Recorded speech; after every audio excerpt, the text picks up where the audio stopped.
Turn this motherfucker down slow. Slow, cuz. Get money. No, I gotta have a fan on because it's hot. I know I got a hoodie on, but don't worry about that. Anyway, thank you for tuning in. Welcome to the Untitled Jackson show. Yo, I've been in here all day today just laughing at all the funniest of things. So I might just start laughing in the middle of the show just because I thought of something that was funny. I don't even know where to start, honestly. It's just been so much shit. But anyway, thank you for tuning in. It's Tuesday. It's day 55,000 of quarantine. We're doing everything we can to stay strong. If you're reading this, that means, you made it to the future and I didn't. I don't know, man. That shit sound crazy. I feel like I should make a video like that as a joke and then put it in a time capsule or something and just kind of tell people what life was like during quarantine. That way, if I don't make it, you just end up seeing me on a video. But I guess that's what this shit kind of is. I mean, all this stuff goes up on YouTube, but if the internet crashes, all this is over. So, and it's not backed up. Shout out to all the new fans of the show. I appreciate y'all. We're getting a lot of love on the last episode. A lot of people actually checked it out. They said it was pretty good. I'm not surprised by that. I mean, we have our loyal, 30 fans or something like that watch the show throughout the course of a week. We have a lot of shows, so I know people are probably, catching up on a lot of them. And I mean, I had somebody reach out to me the other day talking about a show that I did by myself when I first started. They're just now watching those. And that's way back in the day. So shout out to you guys. I appreciate it. I'm gonna keep doing this. Gonna keep rocking out. I also have another show that's on Friday evenings on Twitch from 6 to 7 p.m. called Starters on the Bench. That's my podcast that I do. That is nothing but sports, music, video games, and books, baby. So I do that and I do this, and this is our radio show. Live on Track Talk Radio every Sunday, Tuesday, and Thursday from 7 to 9 p.m. Pacific Standard Time. Not specific standard time. If another one of you MFs reach out to me and ask me if it's specific standard time,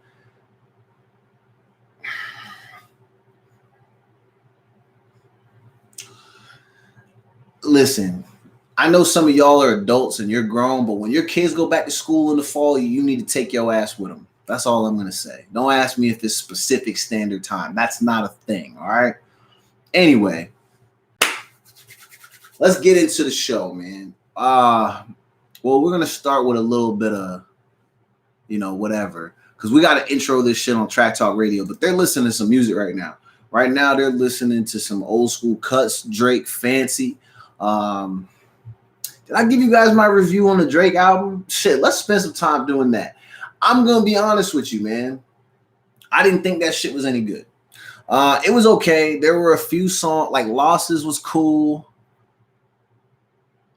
That's the only one I can remember the name of. There's another two tracks that I was like, okay, this one is hitting, and I put it on a playlist that I have. But I found that in the last couple of weeks, whenever that song has come up, I've listened to the first few seconds of it, and then I've been like, and I've changed it. It's not bad. So what I'm saying is that how I feel in regards to his talent, I feel like he's just giving us average material, but because it's a surprise album and everybody's so eager to hear new music from what we deem as a great artist, that everybody streams it, but I don't feel like a lot of people really want to admit that some of the stuff is just okay. It's not. I mean, there's a lot of people who are speaking their mind on this, and they're saying the same thing. And like I said, I listened to it all the way through. It wasn't that I wasn't impressed. I just feel like his other projects have been better. That's just my opinion. I think Drake could do better, and he could have done better by the fans. Now, if he loves the project and the bulk of his fans love it, then it's a success. I mean, it's already a success. Whatever. People love Drake. Shout out to Steph. Steph's in the chat. She says she likes the record, Desires with Future. again, it's not bad, but like I feel like the album that the two of them cut like years ago was slapping harder than the record he had on this latest album. That's just me. But I kind of landed on this theory about it. I feel like when I listened to Drake's album, it was like when it dropped like 2 weeks ago. So it was like on a Friday before I was doing my other show. And I think I went into it knowing that I was listening to it so I could provide a review for the show, because that's what it was for. So I feel like because it was for work purposes and I was not listening for pleasure, I think I was a little bit critical of him. So I will say that I need to go back and listen to it. But my first impression is that I think he could have given a better project. And I think he is better than what he gave. I think his songs were all like, they're just the same as some of his songs from before that weren't really good. I feel like he's still just trying to push us with these. I don't know. It's just me. This is my personal opinion. I'm sure a lot of people like it, but I feel like at the time that I listened to the album, which was at like 5 o'clock in the morning, maybe I was not in the headspace to be like, yo, this shit is hot. I don't know. It was hot enough to where I listened to every song in full. I didn't just like skim the first 30 seconds and then cut it off. So it wasn't that bad, but I think Drake could have done better. But we had some of the old cuts playing. So if you're listening on Track Talk Radio, you was just listening to Fancy. And now we're about to dive into the show. Alrighty. Fans of Track Talk Radio, welcome, welcome, welcome. Thank you for tuning into the Mimical Jackson Show. We are, as you know, live on Track Talk Radio as well as live on YouTube. I was just giving my review of the Drake album. I'm gonna keep it short and sweet. I didn't like it. I think he can do better. He should have been better. Let's see. Projects coming out of Toronto. That last Tory Lanez project was slapping harder than Drake shit. Yeah, like 100%. Like if you were to be like, yo, Drake or Tory right now, I'd be like Tory. And I don't even like. I'm not even sure which Tory Lanez I actually like. I think I prefer the rapper versus the R&B singer. I think his raps are much better than his singing because something about his singing just don't do it for me. But I think his last project slapped way harder than Drake's.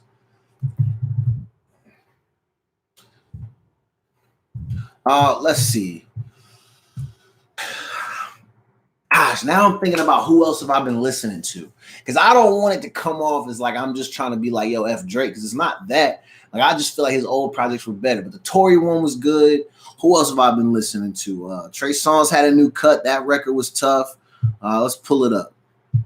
We got, I mean, honestly, I went back to listening to some old, like I was listening to Biggie Ready to Die the other day. Listening to the old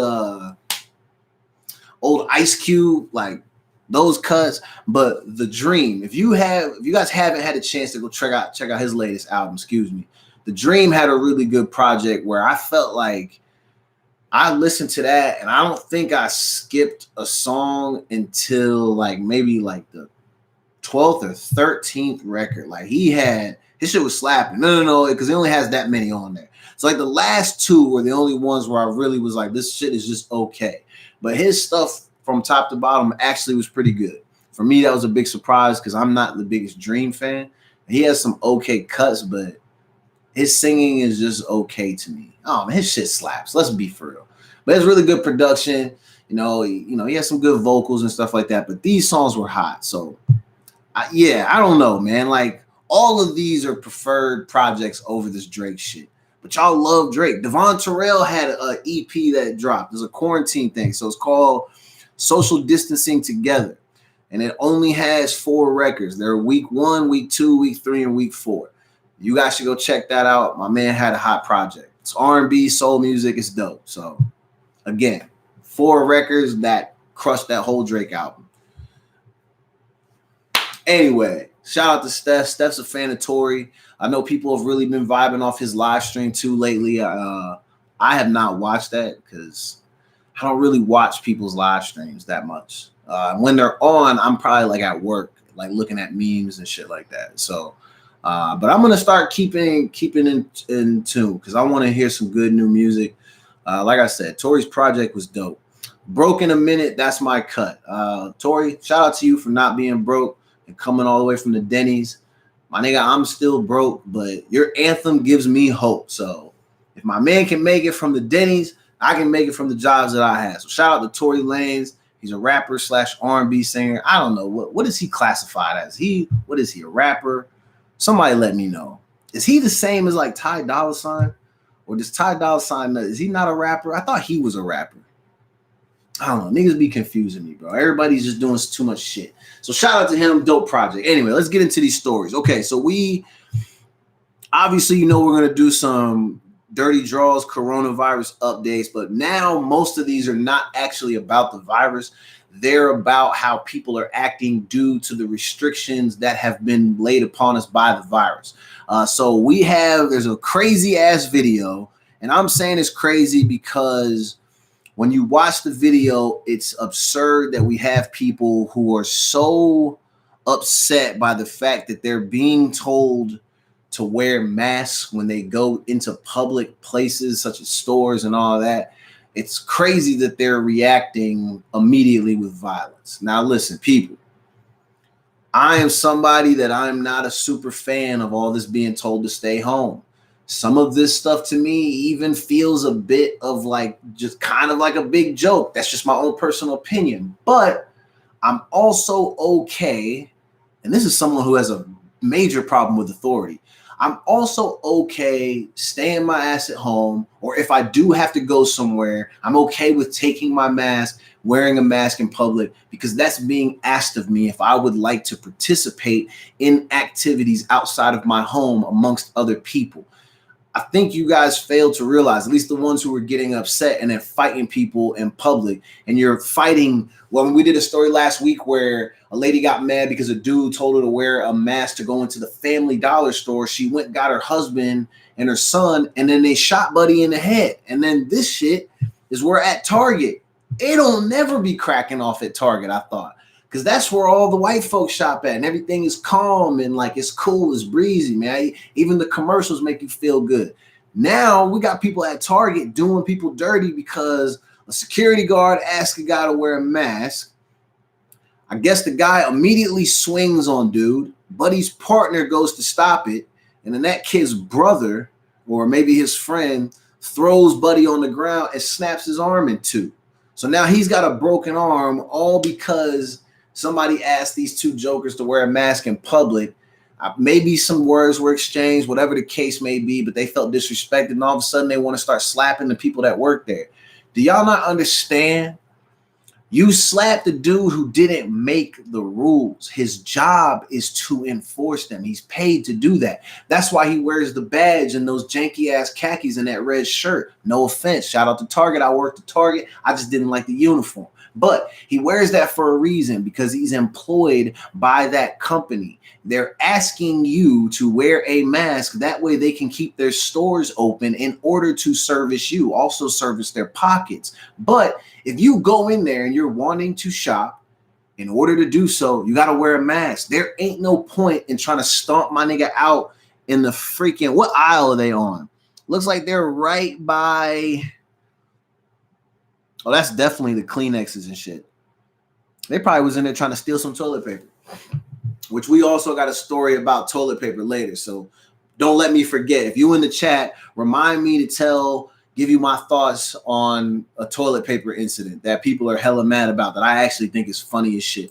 But anyway, but my man is, these two brothers, they decided to stomp the guy out pretty much. Well, I mean, he gets thrown on the ground, broken arm, but then the other security guard's getting roughed up. And this is all because y'all are mad because y'all have to be, wear a mask to go into a public place. Like, that shouldn't be a big deal. How much time are you really spending in a public place? You really think that it's a horrible, unsettling inconvenience to wear a mask for a half hour while you mosey around, buy a bunch of shit that you don't need? And I'm accusing you of that because you're probably doing the same shit that I'm doing. I'll be going to Target all the time with my fucking mask on. And yeah, I buy a couple things that I need and then like 2 or 3 things that I don't. But it's because they have the place open. They've said that I can come in as long as I'm willing to wear a mask. I mean, we still have, in our state, we still have the option not to do so. But at the same time, like, You want to help keep the place open, put forth your best fucking effort, wear your damn mask to show that you're doing your part, although you still want to like kind of lead somewhat of a regular life. And then we won't have a lot of these problems. Y'all niggas on tape acting up, beating people up for doing their jobs, which is crazy. Now my man has a broken arm. I don't know. Maybe by you snapping his arm, you probably did him a favor. He's probably finna take you to court. And then he probably can take, if he wants to, he probably can take his job to court because they got him out here putting his fucking life on the line just because they're enforcing policies. I don't know how none of that works. You're probably not making no money chasing that lawsuit. Don't listen to me, my man, because I'm not a lawyer. But you should definitely sue these two jokers, even though they don't look like they have any money. They look like they were really in there stealing. I'm pretty sure both of these dudes are wearing cargo pants with visors. They look like they probably got frosted tips too. Like, I'm not pause. Talking about the hairstyle. Do you guys remember what I'm trying to think? What's Buddy's name? I mean, it's pretty much just how Seth Green dressed in all of his movies in the early 90s and 2000s or late 90s, 2000s, whenever he was fucking famous. You know, plaid shirt, cargo pants, off-brand sneakers, and a visor. I don't know. These dudes look like they were lit, though. Buddy was really upset. So, I don't know, man. If you were still upset because you're on quarantine and you're out here acting up and fighting people, doing all that, you're not doing the right thing. You're probably putting us all in a position to where, like, they're going to get to the point where they have to really start enforcing this stuff. And then you're not going to be arguing with just this little, like, security guard bouncer type of nigga. You're going to be arguing with police. And like, you're not going to push the police like that. You're going to end up getting, well, if you're white, you won't. But if you're a person of color, if it gets to the point where they got police escorting you out every single time you come in not wearing a mask, you're going to end up getting slammed on your face like we showed the one lady we talked about her last week on the show. She got slammed on her fucking face by the cops for not wearing a mask. We got people getting handcuffed and arrested, slammed on the concrete for not wearing masks. Like, I mean, not everybody is this lucky where you get to rough up the people who work there and then walk away unscathed. Like, that may not be your situation. So if y'all are still upset about having to wear a mask in public, you need to let that shit go. Just do as you're told or stay the fuck home. It's easy stuff, man. All right, man. Next thing. So Teriyaki 6ix9ine is out of jail. I said on my podcast, I call him Teriyaki because I think that name is better than Tekashi. I'm not calling him his other name. I like comedy. It's a funny play on words. I'm also, I don't know, I'm always 24 hours a day in the mood for teriyaki. You know, white rice, spicy teriyaki, maybe a little side salad. That's my standard order. Or I get the yakisoba, extra rice, no salad, only salad. Come with plenty of vegetables in it. Fuck you need a salad for? You eating 95% vegetables and then the noodles, of course. But anyway, Teriyaki's come out with a bang. You know, he did 43 million views or something like that the other day. Streams are going crazy. He put out one song. He's number one or something. The song is fucking terrible. Notice that at the beginning of the stream, I did not mention his new record because that shit is not good. That shit is ass. But he's trying to do something out of I don't know if it's out of the kindness of his heart. I think he's trying to gain favor with people after being, you know, known worldwide now as a snitch. I think he's trying to maybe do some things to, you know, maybe put a certain type of people, you know, and like restore comfort amongst those types of people. And so I think by donating money to a charity, I think that was like the route he decided to take. The only problem is a lot of these celebrities think that when they post in the morning, like, oh, I'm going to donate $200,000 to this charity, like they forget that these people also have the option to decline their shit. And so obviously he's trying to date to this organization, I guess it's called No Kid Hungry, which is super dope. Shout out to him.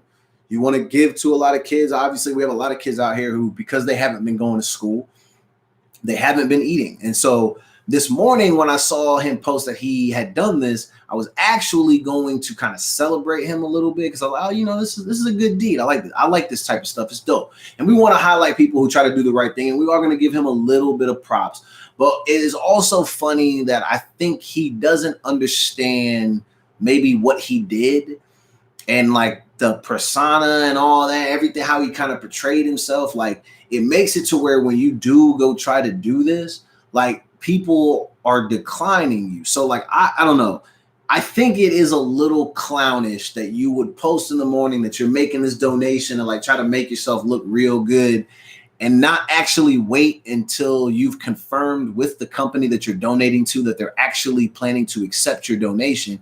Because then when those people come out later in the day and say, nah, fam, we're good, and publicly reject your donation, I think this type of stuff almost makes him look more of a clown than the other stuff. But still, if he did this out of the kindness of his heart and he did it because he wanted to make sure that the kids were, had food and all this, you can't be too mad at him because it's not like he chose to be rejected. But at the same time, it's like, bro, because you've kind of been a clown, like a lot of people don't want to fuck with you. But I still think it's something to be said for the fact that at least you wanted to take this step. Now I'm sure it's not him. I'm sure that it's his people who represent him and want to try to get him back in the good graces of America. They're probably like, hey, do this real quick and this makes you look good and da-da-da-da-da, because PR is a hell of a thing. But at the same time, like, don't post that you're doing all of these things until you've confirmed with the other parties involved that everything is copacetic. You look like a clown. That's all. But I don't know. Teriyaki 6ix9ine been a clown since, I don't know, man, since day one. I did a review on his music last week too on my podcast, and I know that I am not his target demographic. I don't know. Maybe I am because I'm black. But everything, like his whole thing confuses me. Like I think like visually when you see him and you see like the rainbow hair and kind of like how he act, maybe I was expecting different. And usually when you hear someone saying they're the king of New York, it's because they like can spit. And like when I hear his songs, I'm like, bro, he does like heavy metal rap. Like all he does is scream. Like he's screaming. And then like he says the N-word every so often. And I get it. Like his appeal, maybe it's like to the kids, they love it because he's like colorful and like, I guess everything comes standard rainbow colored. He has like, 1,069s tattooed on him. And like, he's like young, like the kids that he's like trying to attract. But I'm just confused as to like what happened with this younger generation and why they struggle to hear the difference between music and garbage. Music and garbage. We gotta help these kids, man. Like look at who they're trying to make famous. Well, not trying. They already made him famous, but he still low key killed it, man. He made his comeback from prison. He's a total cornball, but they capitalized on the opportunity. One thing that I had always heard was that there would be no way that he would ever be able to come back after snitching on his people and actually make a name for himself in the music industry, because now that he would be labeled as a snitch. And he came out and he literally did the complete opposite. He's low-key been killing it. His streams are up. His one new song, although I think it's garbage, people were downloading it and they're listening to it. So I don't know. I will say when the morning that it dropped, I did watch the video, and I will give him props on the video because he had girls with really big booties in this little video clip that I saw. So 6ix9ine, good job on that part. But at the same time, every rap video has girls with big booties. So maybe you don't get any credit because it's not like you created that. You're just doing what is required of your job, I guess. But yeah, music not good. His whole thing not good. He did try to donate money to some kids, but the people came out and they blocked that shit like Matumbo, which I've used that little joke like 7 times today because we've been blocking shots everywhere. So I am going to tell you guys a story today about how I was called a racist, which I thought was hilarious. And I was called a racist by a girl who was what was she commenting on? She was commenting on a meme I posted where it was like a picture of Will Smith making a funny face, and it was basically like the face you make when you say, oh, that's white people shit, but you say it in front of other white people. I will say for the record, a lot of the white friends that I have on the internet, when they saw it, they loved it. They thought it was funny, and they actually say, the whole like that's white people shit more than anybody I know, because white people are tired of their own shit apparently. About damn time. Not as tired as maybe they should be, but tired to the point where it's starting to become more noticeable. Apparently, this young lady took exception to my post and then made the comment that I was racist for posting it, which I thought was interesting. One of the things she said was that, well, first, let me tell you this. I want to tell you, when I read her comment, obviously I was laughing. The meme, it's for comedic purposes. It's funny. It is what it is. But this lady shows up like a typical Karen. Oh, sorry. That's a slur, ain't it? So she shows up like a typical Karen. She wants to make her comment. But one thing I noticed is that she spelled racist. So I'm going to say she used the word or a variation of the word on 3 occasions in her post. The first time she spelled it RASISIT. Strike 1. The second time she spelled racist RASIST. That was strike 2. Then on the third one, she tried to end it saying something and wanted to use the word racism. RASISM. So you're probably wondering, why are we talking about this person? Mainly because if you're going, as a white person, if you're going to have a Karen moment, one of the things you're going to do is accuse someone of being racist, and you plan to use the word, please know how to spell the fucking word, because you will look like a complete idiot. So also, this is my thing. All you Karens, if you're listening, Karen 1, Karen 2 through 10 million, focus up. If you're going to complain, you want to make these little comments, you want to say the stuff that you're going to say, especially on the internet, don't be a sucker and then delete your comment when people start killing you for it. Stand on what you said. You made these dumbass comments with these fucking second grade spelling errors. You need to stand behind this shit. Don't delete this shit. Take the dragging as it comes. It's your own fault because you tried to go on my stuff or on anybody's stuff, and you tried to leave a comment to try to shame me for having a good fucking time on the internet, making jokes with all my wonderful friends. And that shit blew up in your face like a nasty ass fart. And now look at you. Now you're known as a person who most likely is probably racist. I think she was projecting. And so it felt better for her and to become more secure within herself by calling me a racist, because she probably was looking in the mirror and she's just talking to herself, I assume. But you look like a bozo with the spelling errors. And then also, after we all said what we said and then we kind of clowned you, you just disappeared. All this type of stuff is corny, but it's typical Karen behavior. So if you feel like you've been referred to as a Karen or someone has called you that directly to your face, take notes from here.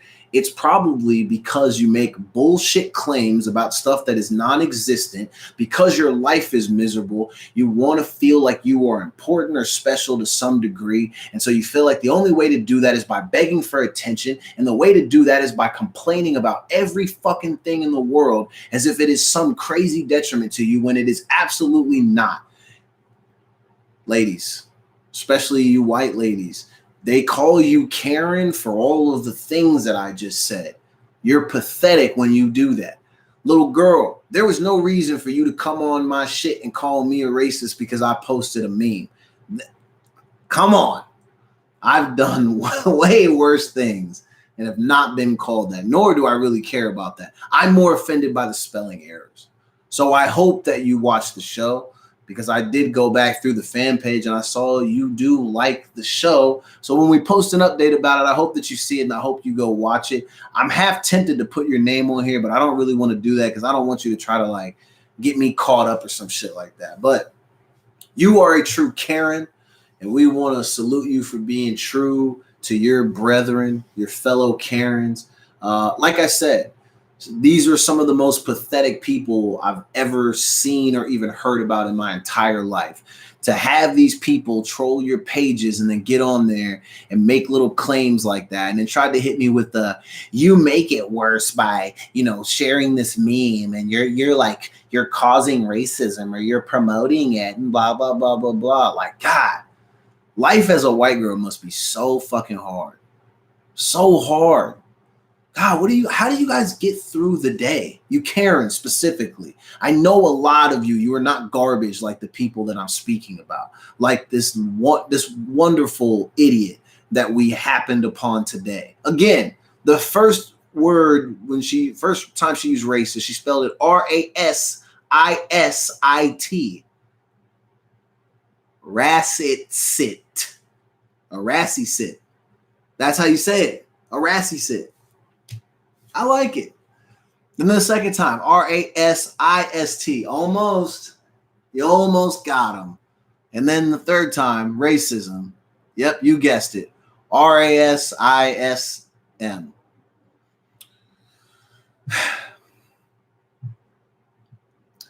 I don't understand how some of these people make it through the day, because they're so fucking dumb.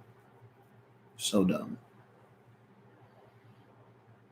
If you guys have any good race stories where someone has made a stupid comment like that, definitely please tell me. I love these. These are so funny.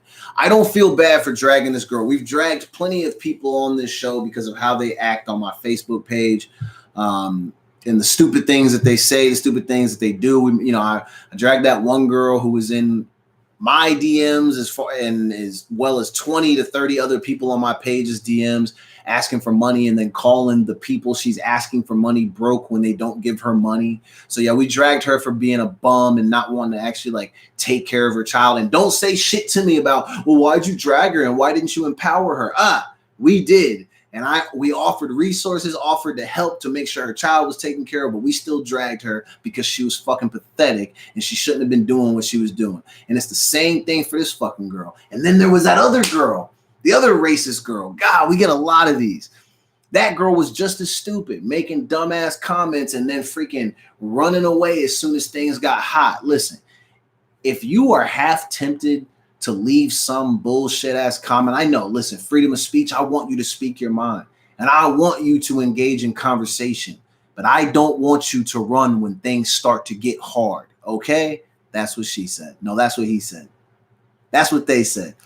Either way, don't be a little bitch and run away and hide from the shit after you get called out. Accept what is about to come for you, which is going to be tongue lashing plus education. Take that shit, improve yourself, and go out and improve all your stupid ass little friends and family who taught you the bullshit that you tried to start with the beginning.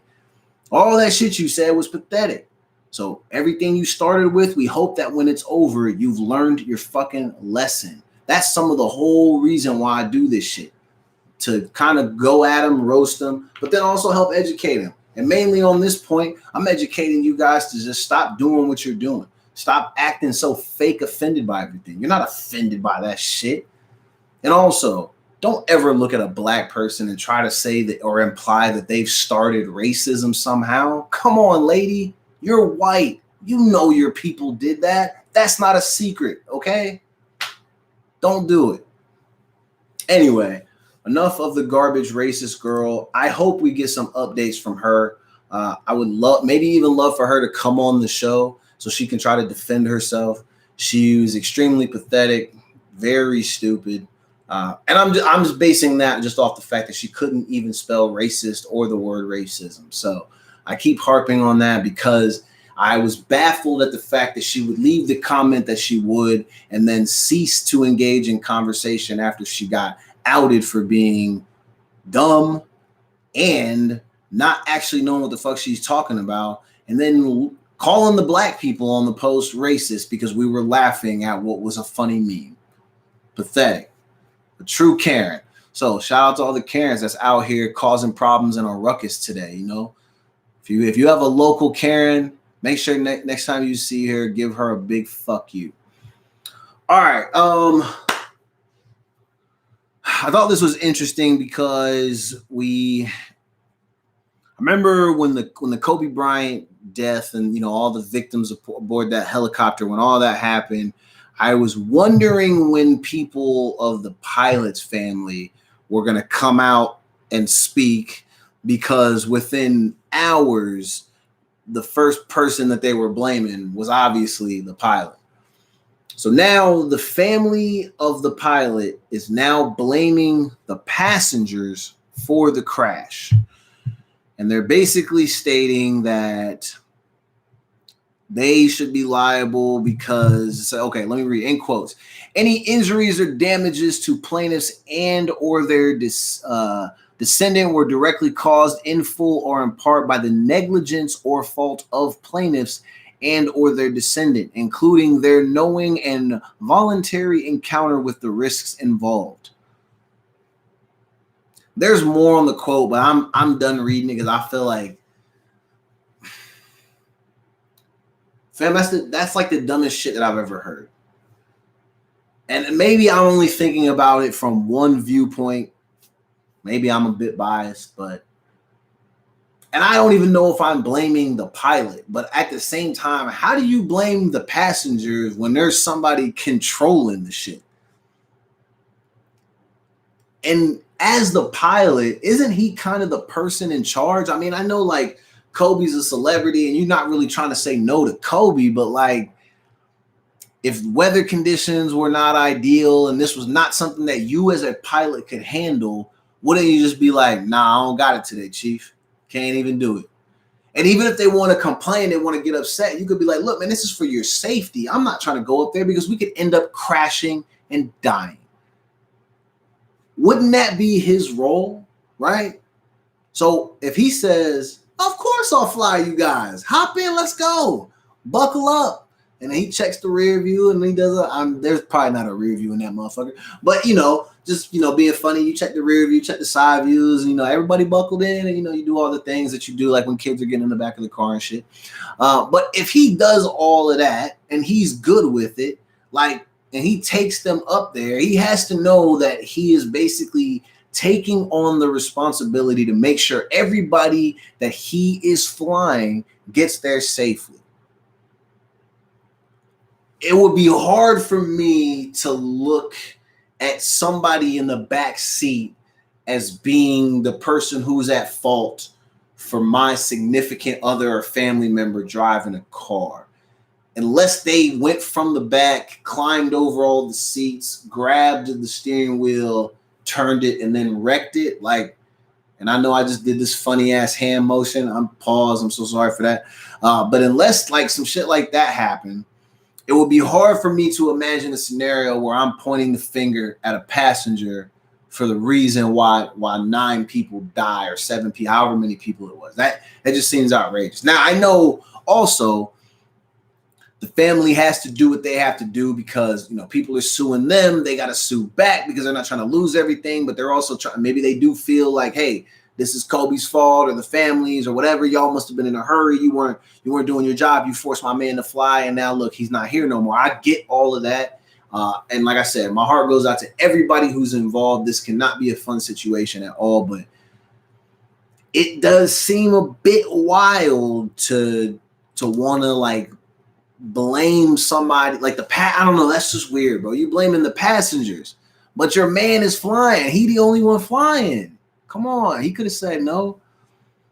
Now I almost feel bad saying that. Shout out to him, RIP, bro. But like, I don't know, man. I just feel like you as the passenger, you're the one with the license to fly the thing.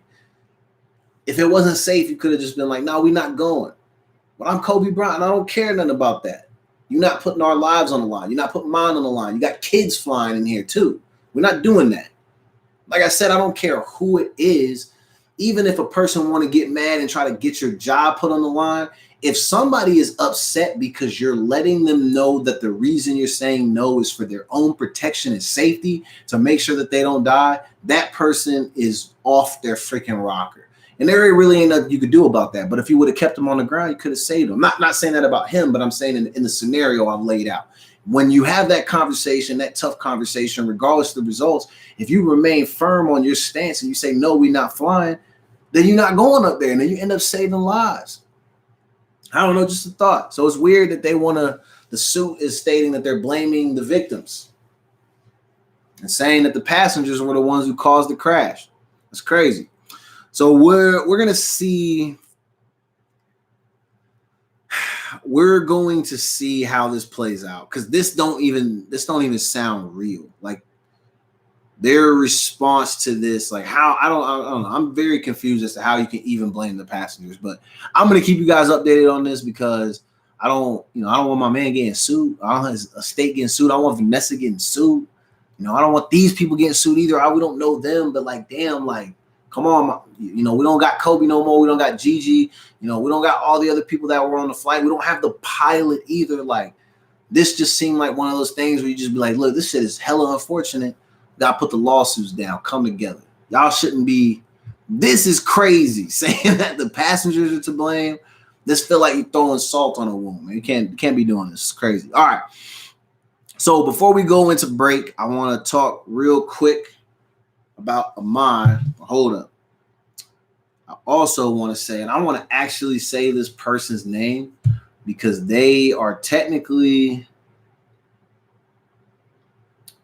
They will be the first local artist from the Seattle, Tacoma area to ever be played during my show. So this is kind of a big moment. So I want to make sure I have this person's name right. So once we go to break, I'm going to announce their song, and then we'll cruise into that. But before we get into break, I want to talk about Brother Ahmad real quick. R.I.P. bro. Shout out to my man. Unfortunately, we've had a few shows where we've talked about Ahmad because he was gunned down in broad daylight by these two jokers, the bitch ass McMichael boys, for absolutely no reason, literally because he was black. Obviously, since he is and was and always will be a strong black man, of course, the people have to do their job, which is go after him and try to make him look terrible, because that's just a part of the whole media thing. And when you have people who are trying to like the state, they got to try to dig up things, and do whatever when or the defense team, when they're defending these two bitch ass boys, they're gonna have to try to dig up things and do all this. So I guess they released some video footage. Hold on a second. What's the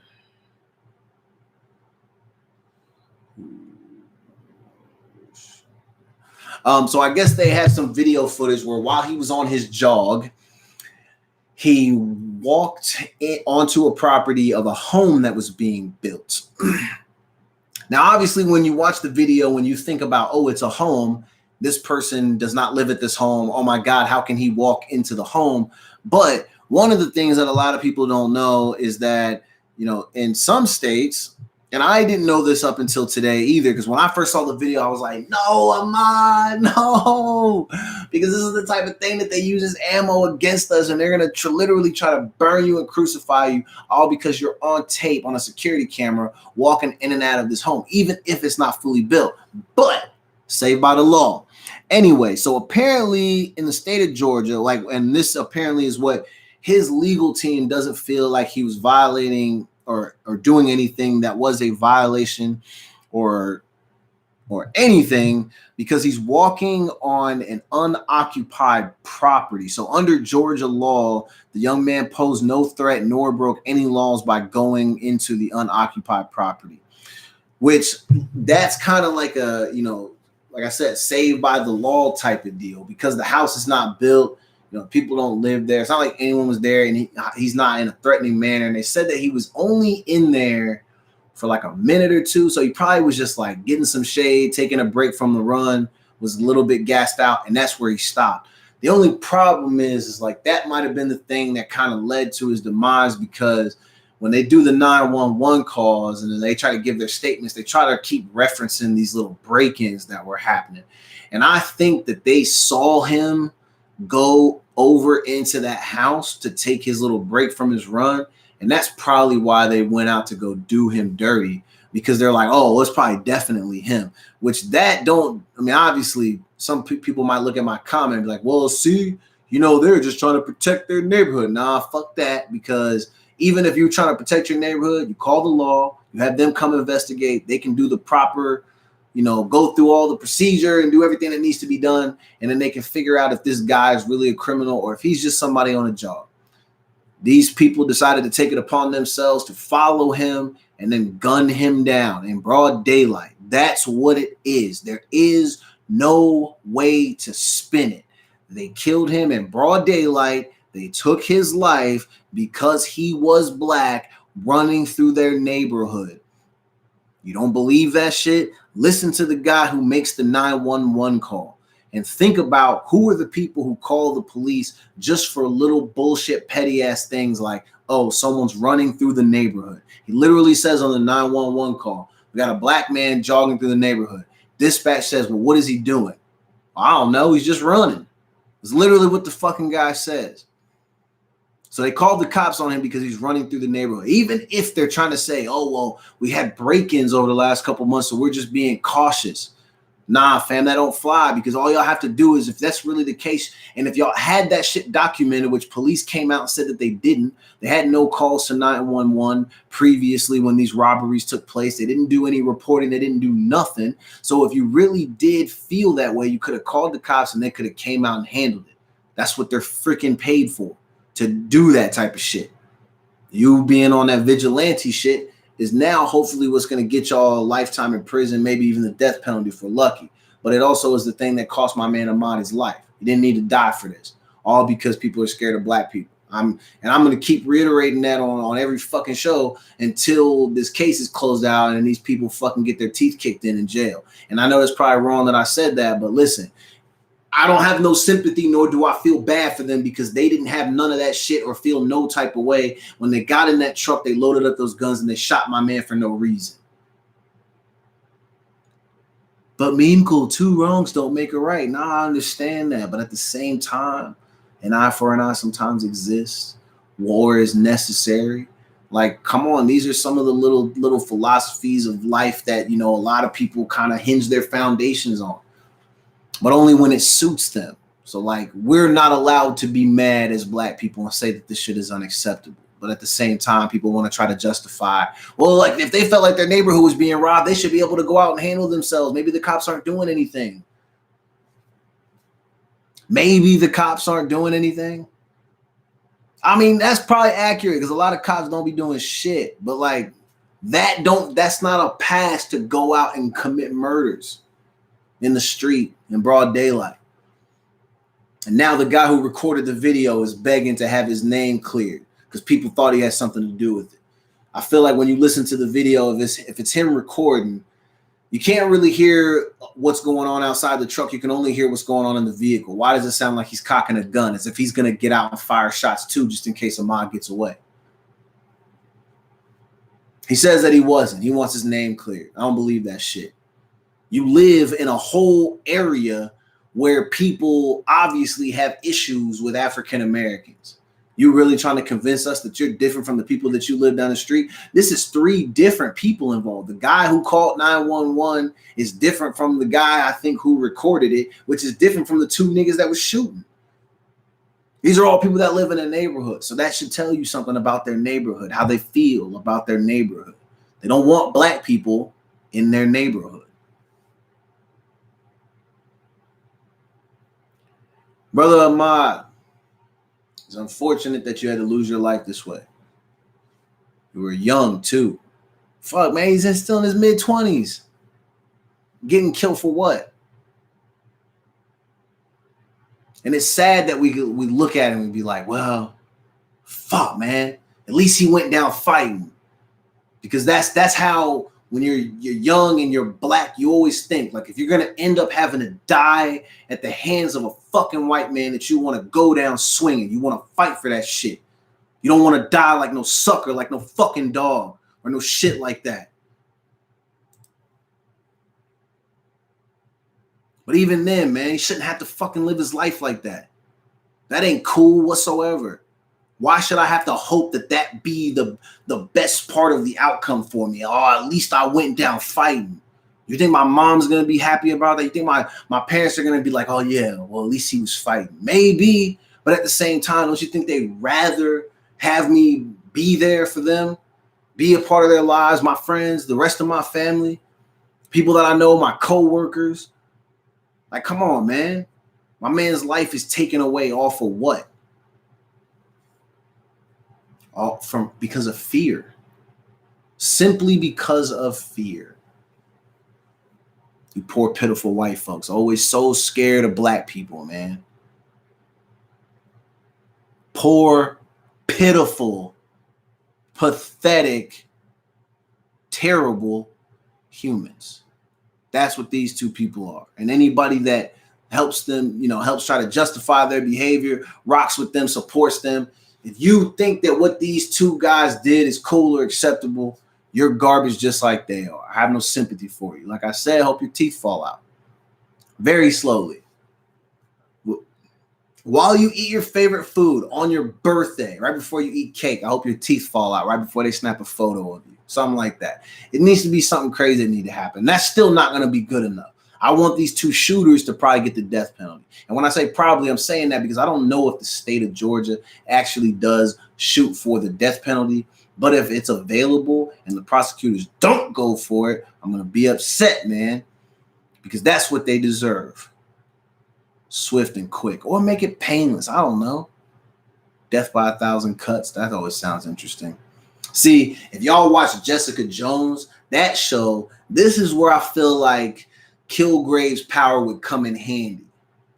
Because then I would walk up to these dudes and I'd be like, you know what? Fight each other to the death. And if it was possible, I'd be like, and keep fighting after that. Shit. But they just have to fight with little gavels. So the only thing they can do is hit each other with the gavel. And they have to do it until one of them's done. But they can't hit them they can't hit that hard. They got to barely tap it. So they're going to be there for a while. That's what I would do to them. See, now I'm off into some tangent where I'm hoping that I have superpowers, because that's literally the only way that some of this stuff gets taken care of. Because our own justice system, a lot of times, really don't be giving a fuck. You see how they played this shit. Buddy, the dad, is friends with all the people who work for the freaking county. So it's no wonder why it took 2 months for him to fucking be arrested and picked up by the freaking cops. I mean, come on, man.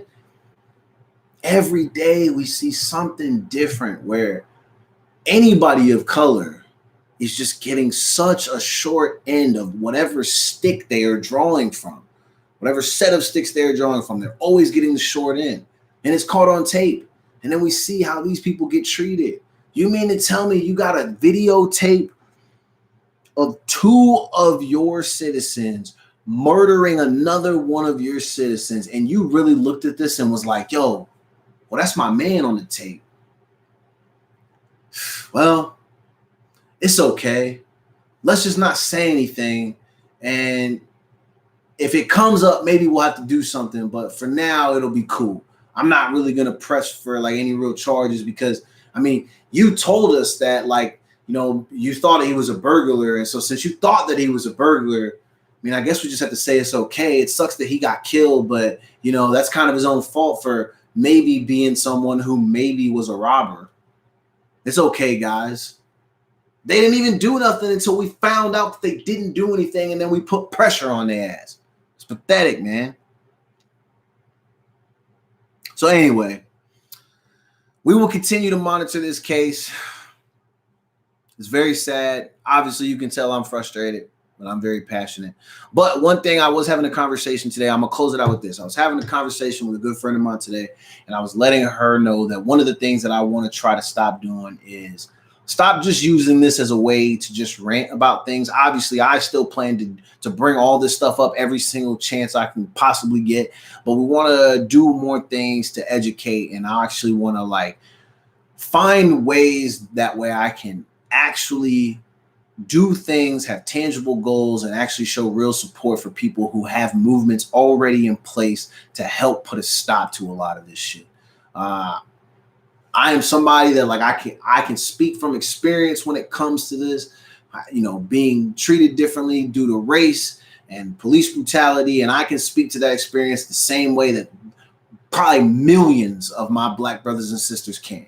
We can all do that shit. And I know that, I don't know, maybe it doesn't do anything because depending on what you believe, you might think this whole shit is rigged up. And sometimes I'll be feeling that way too, but I don't know. I think within our system, which is everyday society, they do tend to allow for some people to ruffle feathers because it keeps things interesting. And so I'm about to be one of those people. And that's why we're going to keep doing this shit on this show. If it means that I never ever see a dime from any of this stuff, or I never make it big because I'm too outspoken, that's a sacrifice I'm willing to make, because stuff like this, that shit could have been me. It could have been my brother. It could have been my sister. It could have been any one of my friends. And that type of shit isn't cool, man. So having the ability to do all this, which it don't take much, y'all could easily go get a microphone, set up a page, start a fucking stream, and you could do the same thing that I'm doing. And if 10 million of us did this shit, they probably would put a stop to it. But a lot of people maybe are, I'm not saying scared like it's like a punk thing, but maybe they're scared that they won't do the right thing, or that they don't know what to do, and they don't know who to reach out to for guidance without feeling embarrassed that they haven't already done enough up to this point, because so many of these lives have been lost and so many tragic things have been happening. But I don't think it's ever too late to like join the fight or join a cause of anything. You know what I'm saying? Like, fuck, man, there's a lot of things that I could say that I support now that maybe I didn't really pay attention to 5 years ago. Shit, even 3 years ago, 2 years ago, a year ago, shit. A lot of some of the things that I've been standing on like didn't really matter that much, because you're just like, well, you know what? We have things in place where all this stuff is taken care of. But then when you start to find out that there's all these like cracks in the system and all this type of shit, there is no point in getting on here and just complaining every day if we're not going to do anything about it. So I'm still on a mission to do the stuff with the school lunch debt. As far as I know, James still wants to do that. We have a lot of these like racial issues that we want to try to tackle, man. Like, if people know of movements that are happening in the Pacific Northwest, and we can help support those movements so that they go out and try to fight for, change in policy and to do better things. Even if we have people around the U.S., man, I will do whatever it is needed and whatever it takes to support people who are trying to do the right thing, so we can try to get some of this shit cleared up. We can't have people just getting killed in broad daylight for absolutely no reason. All the being in fear and calling the cops on people, all that type of shit, that's out the window, bro. Because think about it. These two dudes would have just been like, well, let's just go talk to them. Maybe everything is straight. You could have went up, you could have just had a conversation. And even if you want to ask some questions, like, hey, like, may we ask what you're doing around here? We've just never seen you before. Like, we've had these situations. Like, if you've been over here running, have you seen anything? Like, approach is everything, bro. They could have had a conversation with him and realized he was one of the coolest people they ever fucking met. Because oddly enough, so many white people become crazily infatuated with black people after they meet him. They think we're so fascinating. Like, oh my God, we had no idea that you guys were actually cool ass fucking people, very respectable, highly intelligent, and overly talented. Yet you don't think any of that shit because you're conditioned to be in fear that if we get too big, that there won't be enough for you and your people, and that you guys will suffer and that you will struggle. And that's not the fucking case. It don't take but 2 fucking minutes to have a conversation with somebody, and you then make your judgment. You do that shit beforehand. Now look at you. Both of you niggas look like fucking bozos, and that shit is so unnecessary. And now a man doesn't have a life because of it. All because you were in fear. Stop being in such a crazy state of fear. It's going to be okay. When you speak to people who their skin is darker, they speak words back to you, and usually in the same language that you know. It's crazy. It's called communication. Sometimes people refer to it as like conversation. That's what like when you guys step into the same space and you start to talk to one another, you know how the words come out of your mouth, and then you grow and you develop a fondness for one another, maybe even become friends, or at least mutual respect is in the air. Those are all things that you could have, but instead you chose to allow your hate and your fear to cloud your judgment and make a bad decision. White people, stop making bad decisions. But anyway, man, we're going to take a little short break. And when we come back from break, we're going to represent, do some more story, Okay, so I told you that tonight is the first night ever. And listen, I'm going to be honest. I don't know who this person is, but I asked for a local artist and I wanted somebody to be played on the show tonight. Sherry hooked it up. She gave me somebody that was fire. So shout out to Jordy Sam. This song is called Drip I think it's the next one queued up. Or if not, no, we got a song called Before You Go with London and Lil Wayne gonna play. And then after that, stay tuned for Jordy Sam. His record's called Drip. He's from Bremerton, Washington, man. This was released back in March 2020. So this is a fairly new record, man. Shout out to you. You were the first local artist to ever have their record played on the Meaningful Jackson show. So I applaud you. Hope everybody likes it. And like I said, they'll just give everyone an even better reason to stay locked into Track Talk Radio every single week. Let's get it. So I'm going to let this London track play, and then we're going to get into Jordy Sam. It's lit. All right, man. Like I said, shout out to Jordy getting this record play. Hopefully we'll have more records from you in the future. Like I said, this is the very first time I've ever played a local artist record on the radio station. So normally I'm just playing, more mainstream artists, but it's just a lot of different cuts and stuff. But yeah, Jordy made the cut tonight. So shout out to this new artist. Like I said, the song is called Drip, straight from Bremerton, Washington. In the time that I've lived here in 5 years, I've never been to Bremerton. I flirted with the idea, but mainly when I used to just flirt with this girl who lived out in Bremerton. Never made it out there, though. Fam. Listen, Bremerton was mad far. I don't know. Shorty was cool. She probably would have been worth it. But, I've told this story on this show before. There was one time that I matched on a dating profile with a girl who lived on the same street as me, but down like a few blocks, and I wouldn't even go see her. A few blocks, fam. Like, you're talking about a less than 5-minute walk. Couldn't do it.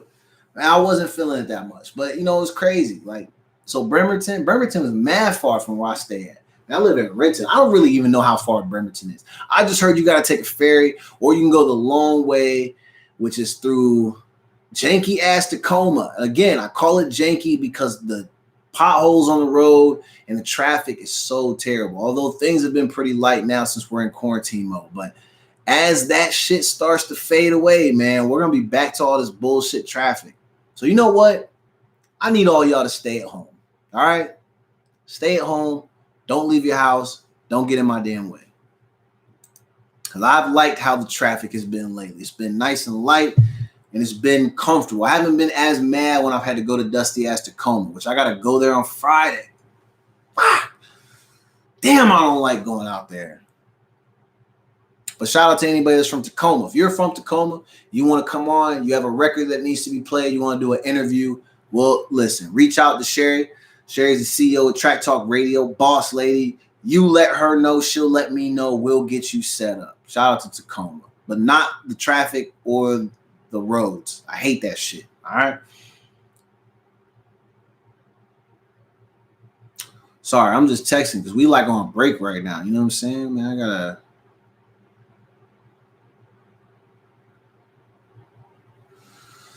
I'm actually talking to Sherry. That's why I'm not paying attention to the shit and I'm texting. All right, we got 1 minute, less than a minute until Jordy's record debuts on the Meaningful Jackson Show, live on Track Talk Radio and on YouTube. You bitches.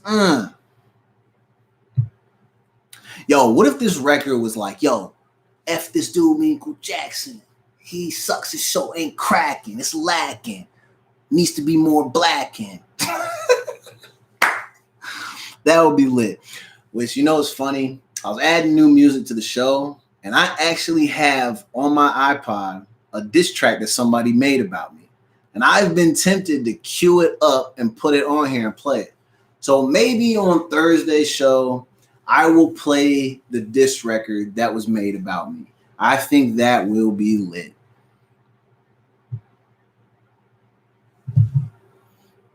Oh, we got fans of the show texting and tweeting.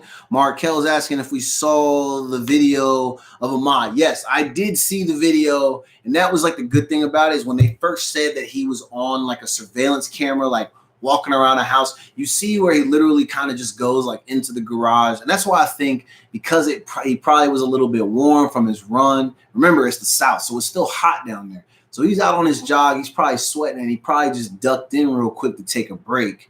And then I think that's where he was cooling off. And then they tried to come out and say, well, like, look at them. They were reporting robberies that were happening, even though they weren't ever reporting them. And, they were saying that there were robberies. And then here's video of him like snooping around because technically it's like a place where he doesn't belong, which I get that. But like, shit, even the people who are having the house built, they don't even belong there. Like, you can't, it's not like anything is there. And what's he going to do? Jog off with a bunch of freaking plywood on his back? And like, he not doing that shit, bro. I mean, I know some people do that. We've seen it on tape. We've seen people do that type of stuff, but that was not his situation. So it was good when we saw the video because, he obviously was just resting and he just kind of was in there looking around. It was like a place to duck the freaking heat probably. And then he went back to his run and then they freaked out and they killed him. So it was just hella unfortunate, but it was good to see on the video that he wasn't in there doing anything stupid because that's what they try to do. They try to like get you caught up and try to say that you were breaking and entering and doing all these things, which ends up being bullshit. Yeah, I agree, Markel. Markel's saying it literally looks so innocent, like shit a kid would do. The footage, I can't understand that last sentence. The footage made worse for me seeing him. Oh, I got you. Made it worse for you just seeing him get killed after seeing how he was just kind of standing there looking around, being curious, not really doing anything. So, yeah, I agree. Okay. The Jordy Sam record is closing out. It's actually a good record. I did listen to it earlier, and I liked it. But it's very short. But hopefully it has more records to come, and we'll get them spun on the radio, man. It's going to be lit. They got one more song, and then we're jumping back into the show because we are through the first hour, and it's lit. Whew. Let's see. What else we got on the docket? All right. So obviously, last week I was making some jokes because we heard a rumor that Mike Tyson was going to come back and maybe fight for charity. And apparently this nigga's coming back for real. So I'm going to talk about that because now I've reconsidered my entire stance on doing a fight with Mike Tyson to, do it for charity, but also for me to just take a quick knockout punch from him and receive $5 million. I don't know how I feel about that now. We also have my man, Christopher Maloney. You guys might know him for he's in a lot of films, TV, all that. But I know him most famously for his role of Elliot Stabler, which is a role that he played on Law & Order SVU. So Law & Order SVU is going into their 22nd season, and my man is going to be back on the show. So if you're a fan of SVU, that's going to be a season to tune in for because he's going to be back on the show. Let's see. We got Planes Fine. Sorry, it's loud as hell. I got to have the window open because it's hot as shit in here. Let's see. I am going to do a quick little report thing on Chet Hanks. Normally, when I've commented and made comments about Chet is not somebody that I am a fan of. But Chet earned a little bit of respect from me. Not that it matters and not that Chet is seeking my respect. Chet doesn't give a fuck about me. I don't give a fuck about him. But I'm talking about him because for like 2 seconds when I was reading some of his comments about Teriyaki 6ix9ine, I was like, okay, at least Chet's not a sucker like a lot of these people that were following this bump. He just made some comments that I felt I actually agreed with. So because of the amount of times that I bashed him on the show, I wanted to make sure that I came out and I gave him props for actually not being a fucking goof and coming out and being like, yo, 6ix9ine is real. That's my dog. Anybody that's fucking hating is a lame. Because like Chet's like before these comments, I would have pegged Chet for being the type of guy who would ride for a person like Teriyaki 6ix9ine. So we'll show Chet a little bit of love, even though, like I said, I don't really like Chet a whole lot, but we'll show him some love. And then the biggest news of the night is this young brother named Nicholas Johnson. And he's Princeton's first black valedictorian. And I want to celebrate that, but I also have some things to say about the fact that it's the first time in 274 years that it happened. That's way too damn long to have a black valedictorian. Now, I'm also going to give you my opinion without knowing how deep it is in regards to like the process of picking the valedictorian, because I know that he probably was not the only student that maybe qualified, whatever. I don't know what their process is, but I can't imagine that it's a very strong structure if for 274 years, the only people that have been winning it have been white. You know what? We should look to see if there was anybody who wasn't white that won it. Maybe he's just the first black guy. Even still, 274 years is a long time. And I know maybe they don't have a ton and tons of black people, but I'm sure they got enough to where maybe somebody was eligible to like become the valedictorian. I can't imagine that if you were able to get to the school that you weren't able to compete for that ultimate, prize or gold title, whatever you want to call it. But anyway, we're going to have to get into that. So let's dive back into this show. All right. Welcome back. All right, before we left, shout out to Jordy Sam, record Drip. Drip was the first record from a local Seattle, Tacoma, the greater area, first artist. And Bremerton obviously is included in that. That's where Jordy's from. But Jordy's the first one to have his record played on the Me and Uncle Jackson show, which is on Track Talk Radio. I think that's lit. I'm sure his song has been getting played this whole time, but if you've been watching my show since this started back in like September or something like that, I only play what we deem as mainstream music from artists who are already well established. And even though it's some of their deep cuts and all that type of stuff, like I don't really play anybody who like hasn't been in the game for like a decade plus, as far as like mainstream hip hop, R&B, all that type of stuff. So like I said, this was a kind of a milestone moment. So we can say that in season 2, episode 10, Jordy Sam had the record Drip, which was released on March 27, 2020. And my man is from Bremerton, Washington. The record was played. We're impressed. We hope to hear more music from you in the future. And maybe we can get you on the show to do an interview. So thank you, Jordy. Appreciate the record. It was a good one. But before we went to break, once we went to break, I talked about what upcoming topics we had. We got Mike Tyson, and I got to get into that because I said that I would fight Mike. I've definitely changed my mind on that. I've backed out like a little bitch, and I'm going to admit that because when I saw Mike's latest video of him training, I didn't want none of that, all right? Because I'm tired and I'm very out of shape, and Mike looks like he will punch my lungs out of my body. So I'm not a fan of that. We also on this show, I have talked and spoken about many a time about my disdain for Chet Hanks. But today or yesterday, whenever when I'm about to talk about dropped, he had some comments about Teriyaki 6ix9ine that I felt like for the type of person I thought Chet was, I respected the fact that his stance was that he thinks 6ix9ine, essentially he was like, look, it's not respectable because he's having to live his life basically on the run and hiding. So what good is having a bunch of money if you can't spend it? But I appreciated Chet because I pegged him for being kind of a sucker. And I figured he would be somebody who was like a big fan of 6ix9ine and thought everything that he was doing was cool. So because I had kind of gone at him and bashed him in the past, I figured it would be important that, we just kind of highlight him for maybe not being such a fuckboy. I don't know. Shout out to Chet. Only for this thing, because we really don't fuck with 6ix9ine like that, And it's mainly just because I don't feel like he's a respectable person. And it's mainly just because of like, you do all that pretend and like I'm gangster and I'll kill and I'll do this and do that. And then like as soon as things got hot, you were like, no. That's not me. That's not me. This is just acting. I'm just an actor. Come on. My name's Daniel. Come on.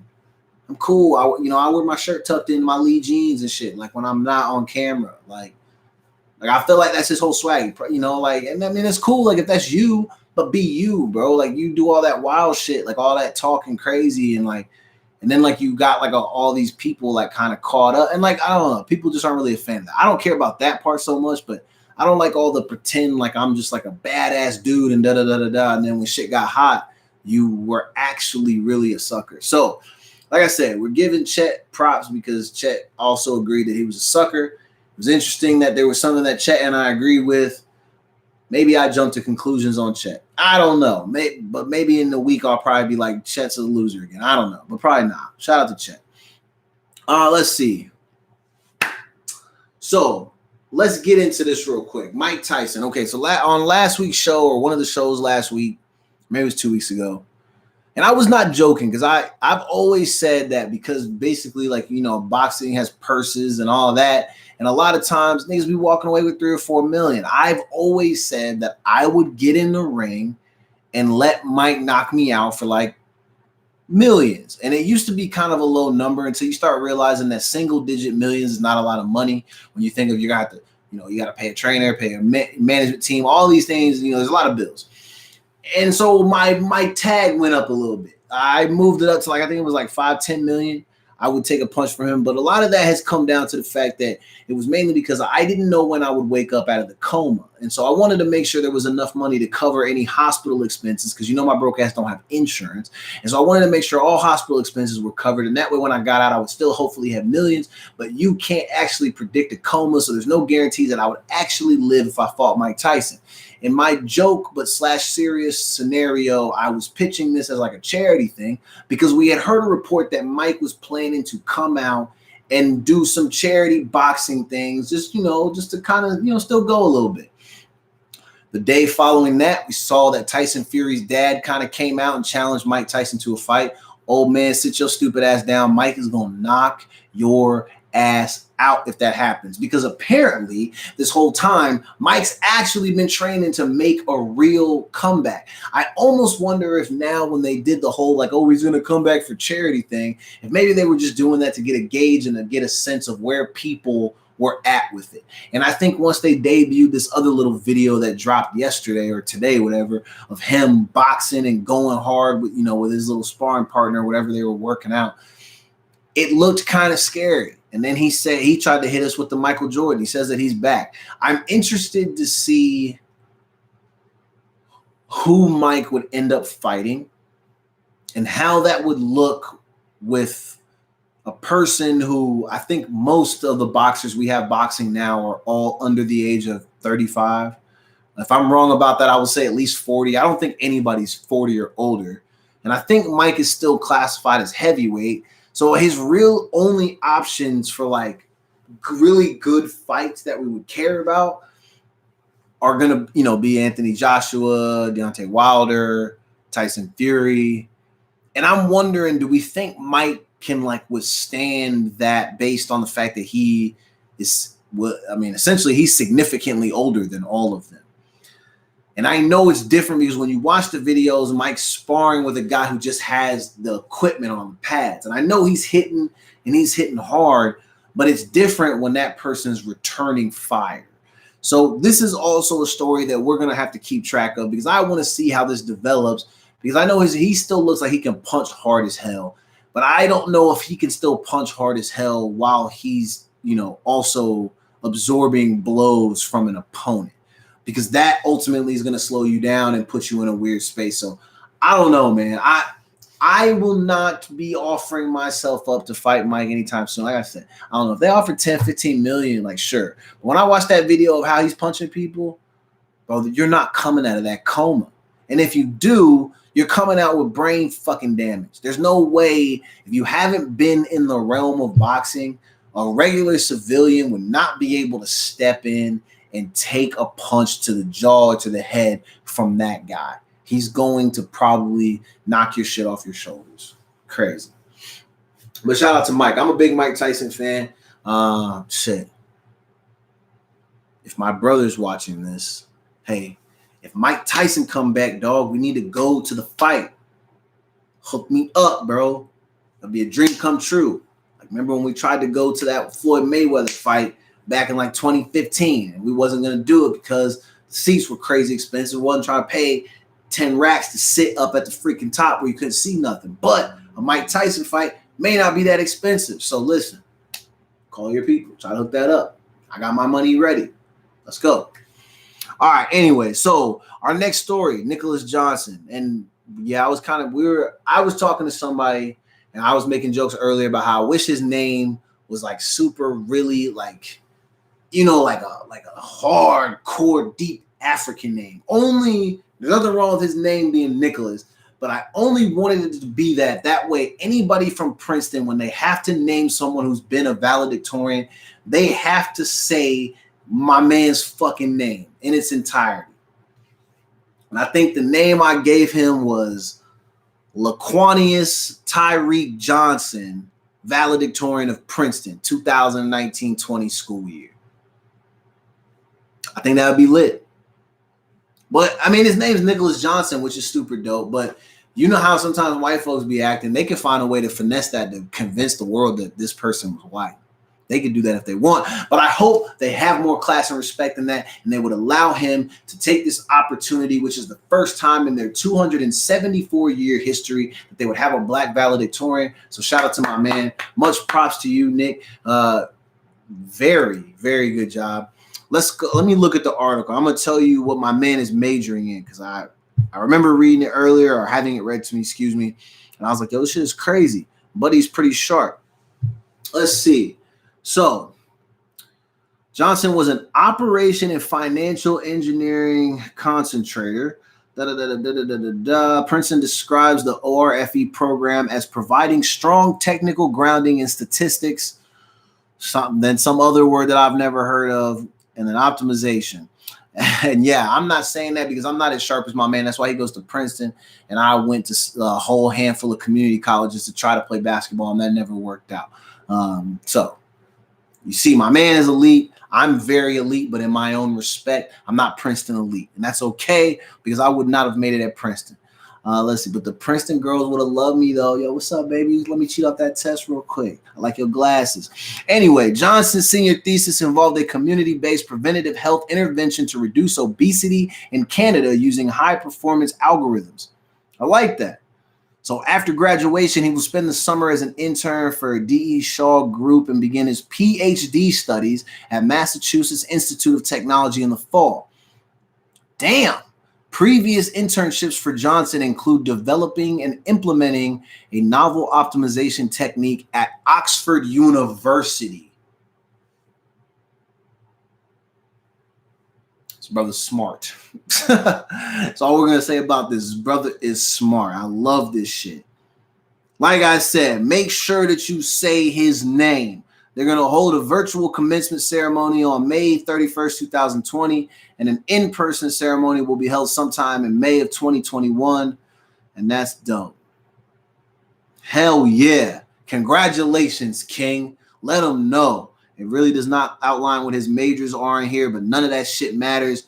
I mean, fuck, my man was getting offers from Oxford to come do internship programs. You know how crazy that is? This guy's lit, and he's about to go get a PhD. Come on, man. We out here doing big things. This is the type of shit that needs to be celebrated. So let me make sure I go ahead and like this again. I'll share it again. Go ahead and share this just in case. Y'all check my IG story. We got my man on there, Nicholas Johnson, first black valedictorian in Princeton's 274-year history. Shout out to him, man. That's super dope. God, I love when black people are just thriving. Don't you love that shit? Fuck. Nick, you're fucking lit, bro. I love you. Way to earn that shit and kill them. Make them say your name. Nicholas Johnson, valedictorian, Princeton, baby. The first black one. I love it. So, as we transition out of some great news to some unfortunate, sad news, I wanted to bring this up because I was a very, very big fan of Jerry Stiller and his comedy. He passed away. Was this a couple on Monday he did? Obviously, you probably know his son. His son is Ben Stiller, hilarious comedian, actor. Ben does a lot of things. I think he produces, directs, like all kinds of stuff. He comes from a family of comedians and actors, and I know his mother was also an actor and all that type of stuff too. And so shout out to Ben, man. I mean, now at this point, I think both of his parents have both now passed, but Jerry Stiller, man, I think he was 92, 93.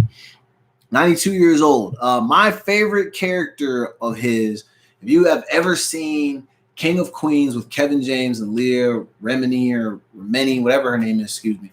But Jerry Stiller is also on that show, and he plays Leah's father. His name is Arthur Spooner. And it's the funniest shit you've ever seen. You got to check that show out. King of Queens, one of the best sitcoms of all time. I think it's, beloved by all people, which is super dope. But man, when I saw the news on Monday that he passed, I was like low key kind of shocked. I'm like, damn, Jerry, that stupid funny. And then even a funnier thing, he has a very like small role and cameo in this movie called The Heartbreak Kid that Ben Stiller did, and he literally just plays his dad. But if you watch the beginning of that movie and you can get an idea of how funny he was just from watching the 5 minutes of the movie that he's in. Super funny, but RIP to a legend. Jerry Stiller passed away at 92 years old. Damn. Arthur Spooner, baby. So funny. I had that whole series on DVD. I'm about to watch that tonight. Shout out to Arthur. Jerry Stiller, 92. One of the greats. All right, let's see. For all you SVU fans out there, I should not have sent that. If you know it,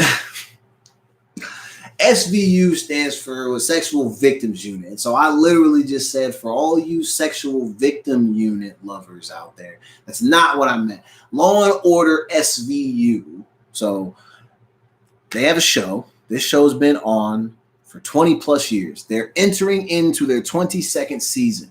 When the show started, they had a character on there. His name was Elliot Stabler. Best character.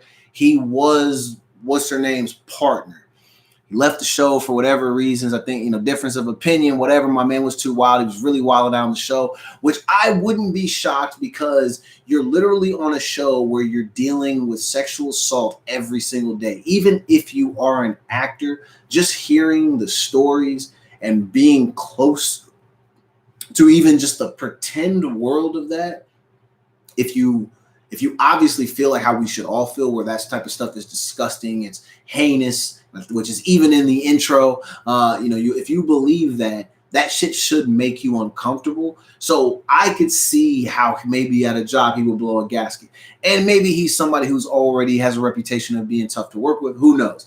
But he was the reason I watched the show. He was also the reason I stopped watching the show, because once he was not on the show, there was no more reason for me to watch the show, because Ice-T is on the show. He's actually the worst character on the show. I know a lot of people were like, yo, you should love it, right? Ice-T's on there. Yeah, Ice-T is dope, but he's not dope on that show. He has the same 4 recycled, rotated lines I've ever heard. And I don't remember him now in this moment because I haven't watched that show in a long time, but his dialogue was not very deep. I couldn't get down with that because he just pops up, gun and badge, says something super corny. Then they arrest somebody. He calls him a scumbag, and then he pretends like he does paperwork, which I guess is what they all do. Maybe Ice-T's not that bad. I don't fucking know. All I know is that Christopher Maloney's coming back as Elliot Stabler for season 22 of Law & Order SVU. I thought that was pretty dope. It's making me, want to watch the show again. I literally almost just said it's making me excited, but it should pause. It should not be, because the show, again, is about sexual violence, assaults, predators, weirdo shit, but it's really good cases. You're always rooting for, obviously the victims to get closure, and that, Mariska's always going to catch the bad guy because that's just what she does. And I'm really shocked that she's had the same job in Hollywood for over 20 years. How many shows really go past 20? Most of them don't go past 6 or 7. Shit, a lot of them don't get past 2. She's in 22 seasons of this. Enough for a nigga to come back after he worked the seasons 1 through 8, miss the rest of them, and then pop up again in 22? Jesus.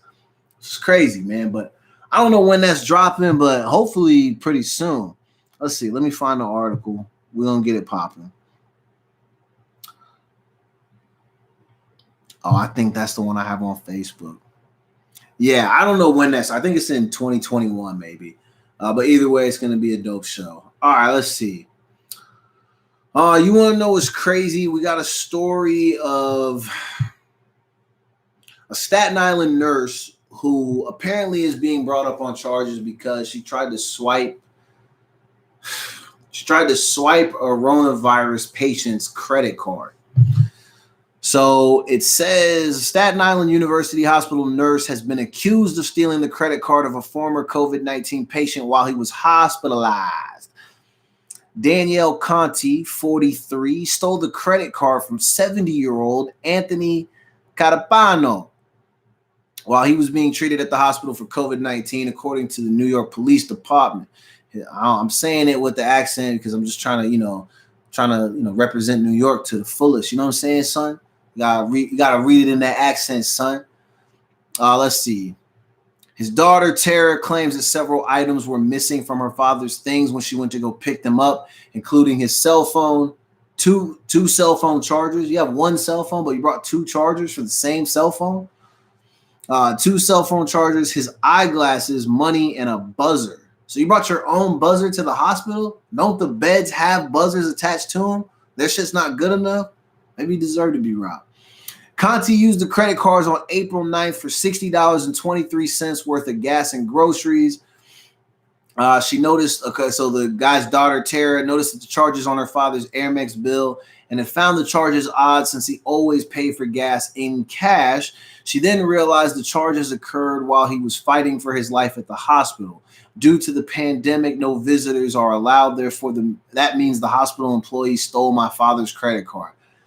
I mean, that's kind of a big jump. Like, it had to be that specific employee. Like, this means that I used it and then returned it to his wallet. So this is what she wrote on Facebook.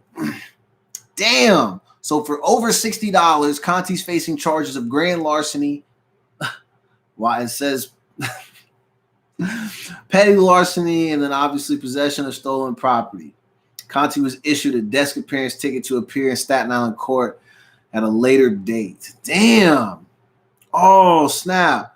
Okay, so Tara has a reason to be tight. This is kind of disrespectful. So Pops was admitted on April 4th, and then he ended up passing away on April 12th. So shout out to, Mr. Anthony Capitano. He ended up, passing away from coronavirus, which really sucks. So I guess Danielle has been temporarily suspended and faces termination. This is in response to the felony charges. We are working closely with law enforcement authorities, and the hospital is conducting its own investigation. Ms. Conti has been an employee since 2007. Okay, so we got a couple things. We got to get into this. So you've had this job since 2007? 2007. And then in 2020, you decide you want to throw it all away by swiping a card and getting $60.23 worth of gas and groceries from a store, from a gas station. Why did you buy groceries from the gas station? God, so many questions. So this is also my thing. I'm wondering what has led to her circumstances being so poor that she needed to steal from a person who was in the hospital fighting for their life, who then eventually passes away. That's where I'm like, I'm not going to say like, oh, there's no way she did it. Why would she do that? I mean, because people do crazy shit all the time. But now I'm wondering what led to her feeling like this is what she needed to do. And then the follow-up bad decision of buying groceries at a gas station and not going to a grocery store, which she probably thought that, well, a gas station, because it's a gas station, is less likely to maybe like check for ID when I use the card or blah, blah, blah, blah, whatever the case may be. And if she knew she went to a grocery store, they might ask her to show ID if she couldn't provide the zip code of the card or da-da-da-da-da. I mean, I don't know. There's all kinds of reasons why she went to the gas station. But that is the part that I'm harping on because that's a terrible decision. Always buy your groceries from the grocery store, not a fucking gas station. Also, why does my man have two cell phone chargers for one phone? And now I'm wondering, like, in those moments, like, why was Anthony like, I gotta pack this? Unless maybe he had one in a bag and then had the other one on him because maybe he left right from work or something. I don't know what Anthony was doing. But shout out to him, man. R.I.P., bro. Sorry about that. Tara, sorry for your loss. I hope you get what you feel like you deserve from this lady. Fuck, man. You had this job since 2007 and you literally just gave it up for $60. And now you kind of have to wonder, what type of employee programs do they have at that hospital to help their staff if their staff have fallen on hard times and they're being asked to work during a pandemic? Why? I mean, maybe she's just a thief, a lousy little scumbag, but maybe there's a reason why she felt like she was obligated to take this shit, because maybe she's just struggling and needed some fucking help and relief and wasn't feeling like she was going to get it from anywhere. Because we don't know the circumstances that any of these people were in. It does not make the shit right, obviously. But at the same time, like, you kind of have to wonder, like, what was going on with her to where she felt like she needed to do what she did. Oh, that's rough, man. You hate to see people, because now, like I said, a job since 2007, and that's probably out the damn window now, all because you stole $60. That's crazy. But again, shout out to my man Anthony. All right, we got a couple more stories, and then we're gonna go into a music break and then close out the show. But we're gonna end it on something crazy. But my next story, I want to get into how we feel about this versus battle with Nelly and Luda. And I'm going to give you my take real quick. And I know some of y'all are going to say I'm crazy. So before I go in, I want to get it in order. I want to remember all of the hits that I'm thinking of Nelly and Luda. And these are just the ones that I picked. They might have different ones on the battle, so it might be different. But I'm thinking like this. I'm just going to do 5 and 5. So here's Nelly's 5, probably. Country Grammar, Ride With Me, Dilemma, Hot in Here,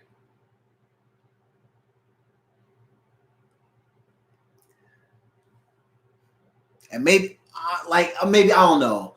The next thing that I can think of that he did that was hot was like Air Force Ones or like My Place with Jaheim. Those are the 5 that I can like envision Nelly being like, yo, these are bangers. Like, I'm coming in hot, kicking in the door. There might be some deep cuts, but I'm just giving you what I can remember off the top of my head.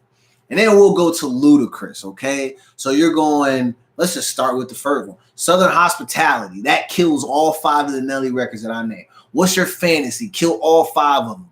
Let's just skip to another album. Area Codes kills all 5 of Nelly's records. We want to do Saturday, kill all 5 of them. Let's see, Roll Out, kill all 5 of them. Those are just those songs that I named. We didn't even get to some of the later albums. I think this versus battle,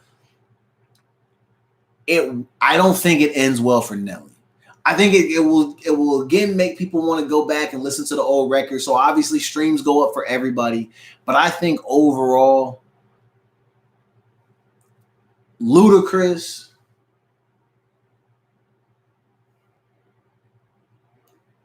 Nelly. I don't know, that's crazy. Like I said, I'm sure people are going to hear that and be like, what the fuck? Nelly got this, he got that, da-da-da-da-da. Like, bro, come on. Dilemma really only slaps because Kelly Rowland's on it. Air Force One really only slaps because the song is about the shoes and then it's the whole clique rapping. Ride With Me does kind of slap. Country Grammar does kind of slap. Hot in Here was like okay. But even like on that Nellyville album, like I really like it. I still listen to Nellyville quite often, but I listen to what's the one record with him and King Jacob, which is a person that people don't even know. God, what is that song? It must not be that good, but I love it. But when you think, like I said, Nelly maybe has My Place with Jaheim, but I literally can't think of a time where I've just been like, oh, that new Nelly is cracking. Like, what else does he have besides the songs that I named? So, if you were listening and you are a Nelly fan, I want you to list the songs that you think they will play on the versus battle, and we want to see how they measure up against any of Luda's cuts. Because I'm telling you, just off Luda's first 3 albums, just the first 3 albums that Luda has, you can take any one of the songs that he has on those albums, and it kills everything that Nelly has. And I know that is probably crazy and outrageous. And I said this afternoon when I was in a conversation with Markel. I told her that I think Nelly, his first album is considered classic. And I think it absolutely is because It's great for the time that it came out. It helps put St. Louis on the map and starts a thing where they end up being able to promote and push out a ton of rappers. I think that was very important. It gave more notoriety to a sneaker that was starting to fade out that no one really cared about. It was during an era in time where you had remixes were still like a really hot thing, and so you started to see Nelly and his group and all these people come out and like they're doing remixes. They're being featured on all these types of records, and like, I mean, they had the Rock the Mic remix, which that record that was like really big for Rockefeller Records with Jay-Z, Beanie Siegel, State Property, all of them. And then when you had the remix and you threw Nelly on that and his little crew, like, you know, stuff like that is dope. But outside of that first album, and like Nellyville, like I said, was okay, but like Sweatsuit, nothing on there besides that Jaheim record, My Place. Nothing outside of that is even remotely good, at least, and not in my opinion. And believe it or not, I think Nelly's best song is Number One. And you know what that song is actually for? It's for the Training Day soundtrack. And it was a deep cut on the Nellyville album. It's literally like the second to the last record, because I think the last record is the Rock the Mic remix, if I'm not mistaken. I don't fucking know. But either way, I am a fan of Nelly. I like Nelly. But I think when you think of Luda, it's not close. It almost does. It doesn't seem like a battle that we should have. Like I would have been okay seeing, like, if we're just doing hits, who's somebody that has like an equal amount of hits in their catalog? Fuck, somebody compared to Luda. It's not fucking Nelly. I don't know how that ended up being the pick. They probably were desperate. I mean, honestly, if we're really thinking about it, there aren't many people. Luda has a crazy amount of albums that all have bangers on them. Every album he's ever put out has a song that people love. At least one. He's not trash by any means. Markel said Kanye. No. The reason why there is no verses for anyone to do versus Kanye, because everybody on the planet is probably a better rapper than Kanye West is. But Kanye West does have a classic rap album, but his biggest thing is that he's a better producer than he is anything else. So him versus Luda doesn't make sense, because Luda's whole thing is that he's just a rapper and he has bars. Kanye West can't keep up with him like that. Conscious rap versus like lyrical Southern gangster, like that's not really going to be a thing. And Kanye's best stuff was when he was the conscious rapper, having his polos and his collar flipped up, wearing his freaking Gucci backpack. That was when he was his best as a rapper. His production, there would be no point in him doing a versus anybody in production, because I don't think, like, when it comes to production, there's Kanye West, and then there's like a few people barely above him, and then it's like way down here is like everybody else pretty much. But yeah, nah. If we want to see, so another suggestion, somebody said Nas. If you're going to have Nas, then you have to, Nas's only battle would be Jay-Z. There would be nobody else, because Nas is better than everybody else, but it's still unclear whether or not Nas is better than Jay-Z. But it also depends on who you ask and what borough you're from and what project you claim and rep and care about. But anyway, all right, let's get, hopefully that versus battle is good, but I just wanted to, get my thoughts out there. I think everything that Luda has probably would end up killing Nelly stuff, but the Country Grammar record, that record is tough. Nelly has some bars. If you listen to the lyrics of that shit slaps. Nelly killed that. All three verses were tough. That whole album, that first album that he has, is classic, especially for the time that it came out. Nothing can really be said. I like Nelly. I just don't like him versus Ludacris. I think if you did, who's somebody? Nelly versus, let's see, who came out around that time who was like a solo artist? I was about to say something disrespectful. I was going to say Nelly versus Cannabis, but that's not fair. Cannabis has 0 hits, but you know what I would like to see? Here's a crazy one.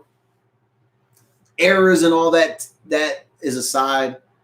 I like Nelly versus LL Cool J. because I think they are similar type of rappers as far as like their whole thing was predicated on like mostly sex appeal, mostly rapping for the ladies, a little bit of tough like gangster type of guy, and like they had, you know, their I feel like their success was pretty equal. LL Cool J is a much better like polished rapper overall, because I think he comes from a time where like rap was being created. So I think because of when he comes in, I think he can kind of get Nelly with the experience. And his acting career is obviously a little bit better. So I think he LL probably eases up on the gas later in his career because he doesn't really need it as much. But I think their catalogs are comparable to where if we did LL Cool J versus Nelly, that would be a battle where I think, I don't know. I think LL, depending on who you are, LL might barely get him at the end. But I think because this is, you know, it's online, it's, you know, most people will probably pick Nelly. I don't think anyone would ever vote to want to see that. But that is somebody that Nelly is comparable to. It's like a LL Cool J type of artist. But Luda's going to wash his shit. You want to do Nelly versus like Jin or somebody like that? I can see that. I know DMX was saying he wanted to battle Jay-Z. I could see Jay-Z that like Luda versus DMX. I would do that. I think Ludacris and DMX have equal amount of like classic studio albums that all have hits on them. I think that would be totally acceptable. Jay-Z, Nas, DMX, Luda, Nelly, LL Cool J. Those are better verses than the shit that people have been pitching and the stuff that we're going to see. Like the worst one I saw was Trick Daddy versus Trina. How y'all battling? Y'all are all on the same hits with each other. You just literally back playing your songs back to back. Nobody want to hear that shit. But shout out to Trina and Trick Daddy for being legends. But like that's not a battle I want to see. All right, man. Let's get into this last story, and then we got to close out this show. So I need to open up. I had been reinstated to Facebook today. Had been another 30 days being in jail, and then literally almost went back to jail today because of the fucking. I'm surprised I didn't get reported because of the racist girl. I thought that was going to happen. I did get some notifications saying I needed to be careful. They literally have a thing on my account. I guess if you're like a repeat offender, they put like some tag on your account that pops up. And like if you click it, it basically tells you like watch out. And like if you do this, like you're probably going back to jail. And then it lists like your offenses. It's like a fucking rap sheet, bro. This is the internet. And I got a freaking rap sheet on the internet. I can't even believe it. This is the least coolest gangster thing that anyone's ever been a part of. Having a rap sheet on Facebook for being a repeat offender in regards to memes. And you know what's crazy? This morning, I literally, because it's Tuesday, I literally saw some big ass titties on Facebook. And I watched that video on loop for like 2 minutes. Obviously, because it's Titty Tuesday. I'm trying to soak it in. But I also was stuck watching it because in my head, I'm thinking, I'm getting banned once every 30 days for a meme. But then we got a girl who literally, and it was a video where like the shirt is down and there's no mistaking it. Like pulls it up, holds it, Harlem shakes them titties a little bit, and then that's it. And then it's a GIF, it repeats. And I saw like 5 people posted it.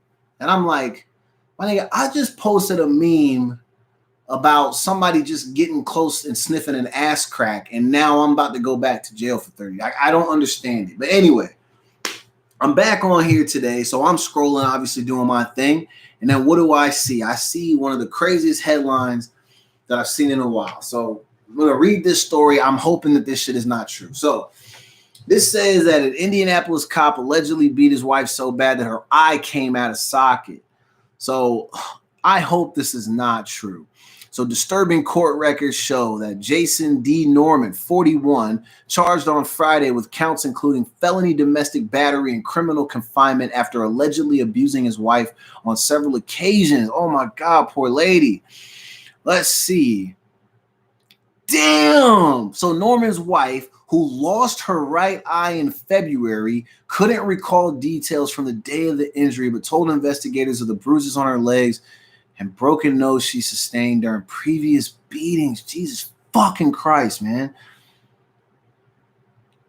The probable cause affidavit does not indicate what happened on February 25th when Norman, 14-year department vet. So 14 years. You got to think, how long has he been abusing this lady? And you wonder how many more people know about it and how many of those people opted not to do a fucking thing about it. And now she don't got a freaking eye. She gonna have to get like a patch, but that might be lit. Now I'm brainstorming eye patch ideas for her. I need to reach out. Hopefully they left the email at the bottom. Let's see. Oh, let me read something to you because I don't ever want to hear somebody say that we don't think that cops protect other cops. So let's see. Cops had been called to his home and said he wanted to report that he called the cops and he reported that his wife had fallen from the bathtub, which obviously was probably bullshit. Norman was not charged with causing the injury to his wife's eye, told dispatchers her eye was coming out of its socket. She later had surgery at the hospital, but told cops a week later she couldn't remember salient details from the incident. However, she did recall 2 years of prior beatings by her husband, including one assault last summer when Norman allegedly kicked in a bathroom door, hitting her in the face and breaking her nose. She's told this to investigators. I'm so confused. If we know about some shit like this, why is it that we allow these people to continue to receive these beatings by people? I don't understand that. And we can't say that like, well, they got to leave. Yes, we know that they need to fucking leave, but sometimes that's not possible. And I know I've been cussing out of control today, but I don't care. I'm feeling hella passionate. But this is the type of stuff that's crazy. It's a 14-year veteran on the police force who allegedly, but as far as we know, he has been accused of beating her before. She has reported it. They've investigated it. So now she takes a fall in the bathtub and her fucking eye pops out. And now we're just going to be like, well, nah, I mean, she fell, right? Like, come on. This is a guy who literally is hiding behind this badge. He's at home abusing his wife. What do you think he does to people on the fucking job? Come on, man. These are not the type of people that we should have in law enforcement. They're not stable. They don't even have things in order at home, which I know a lot of people don't. But at the same time, if you have a job where you have to wield a weapon and establish authority amongst people and community, and even including some of your peers, but yet you're at home beating on your wife, how is it that you are actually qualified to protect a city? You're not even protecting your own family. You're hurting them. You can't protect us. You're not even protecting your wife. She missing a fucking eye now, my nigga. What are you talking about? Let's see. At another point, the woman says she tried to leave her home to give Norman time to cool off, but he blocked the garage with his department-issued squad car. Court records show. Then in August, Norman grabbed his wife's legs and pulled her off the couch as he watched a political show. Random specific detail. Thinking she had said something. Gosh. She likened the way that he pulled her off the couch to the way you would start a lawnmower. If you've ever had to do that, you know that is a pretty serious and intense process. So that means that he really did try to like hurt the woman. Let's see. Indianapolis Police Chief Randall Taylor has recommended Norman, he's on unpaid leave, but he did recommend that he be terminated. Wait, so you're recommending that he be terminated? Like you can't just mandate that his current supervisor just let him go? What's good with y'all's HR department? Like there ain't a way that they can come in and be like, yo, my man, like if we have to send your coworkers out to your house more than other calls, that's a bad sign for you. Maybe you're not cut out for this. Obviously, it's tough to involve yourself in a personal issue and, have it be linked to like the work related stuff. So I'm sure it was not easy for them just to fire him based on what was happening at home, especially if, the way the process goes. I mean, obviously we're not condoning the shit. It doesn't make it right, but obviously it's not as simple as them just firing him. So I do get that. Oh my God, this is crazy, bro. She's missing an eye. And obviously, you know what he looks like. Am I allowed to say that? I don't fucking care. I said it anyway. Anyway, man, I know this is an intense show. We talk about a lot of crazy stuff, man. Look, Where it's what I'm here for. The whole idea behind this is to provoke thought, make you uncomfortable, force you to go outside of your box, ask questions that you normally wouldn't, ask yourself questions that you normally wouldn't based on the topics that we discuss. That's what we're here for. If this is something that you don't like, don't watch the shit. I don't know what to tell you, but I'm not ever going to stop. It's going to be like this. So I said what I said earlier. I want to do more, put my best foot forward to connect, reconnect if needed, stay connected to all my people, make sure that we're finding ways to kind of put a stop to some of this. I know that in my lifetime, I probably will never see the results. And I know people are going to say, well, I've heard you in the past say that like maybe you weren't as concerned with it. You're probably right. I probably wasn't, because I've been through so much of this bullshit trauma that I just was fed up with it and I just ignore it. But at the same time, what's the point of that? My story can be told forever because I'm still here. I've survived brutality, whether it be from my white counterparts or police, whatever the case may be, we survived it. And none of my circumstances have been to the same degree as a lot of these, but at the same time, all of this stuff has been a part of my life. It has, in some way or another, kind of implemented some sort of fears into my life about how I have to carry myself amongst white people on my day-to-day basis while I live in America. And I think that although, like, I get it, and maybe we have to be conditioned to, have better survival tactics than the next, teenage boy or, grown man as we all grow up. And I know it's different, because like I said, as a man, I've just been conditioned to think that I wasn't supposed to live past my teenage years. And, like I have to be cautious when I talk to specific women. I have to be cautious when I'm out jogging. I mean, you see how this shit goes. So like, there's a lot to worry about. Our sisters have much more to worry about. It's hard enough as for women, but imagine being a black woman. You know what I'm saying? Like, all this stuff is fucking crazy. And then minorities in general, they get treated horribly. Our Native American brothers and sisters, like, think about how bad they get treated. You know what I'm saying? Having these people come onto your shit, steal your shit, then treat you bad. None of this shit is the move. So it can't just be that I'm on here complaining every day. Same thing for everybody else. We got to find ways that we can actually take steps to do things and implement real change. So please provide me with your suggestions, feedback. If you know organizations that are looking to do things like this, people that were already in the city or in other cities who are doing this stuff, let me know how I can partner up with them, support them. We can connect. It's people helping people. There ain't no way that you guys watch this tape of my man Ahmad getting killed or see this police brutality or see cops like this guy we were just talking about, even though it's his wife and even though they're white people. Like, come on. Like, that's a broken system. We're allowing this man to have this accessibility and this power and to be hiding behind this badge. These are the topics that we talk about on this show. These are the conversations that are hard. Shit, some of you grown-ass men, you don't want to have to hear stories about how these women get beat on and all this shit because it makes you face that shit. And then you end up having to feel bad, like, fuck, am I doing enough? Would I want my sister, my mother, my friends, my cousins, anybody that I'm cool with as a female, would I want them getting treated like that by some nigga? Fuck no.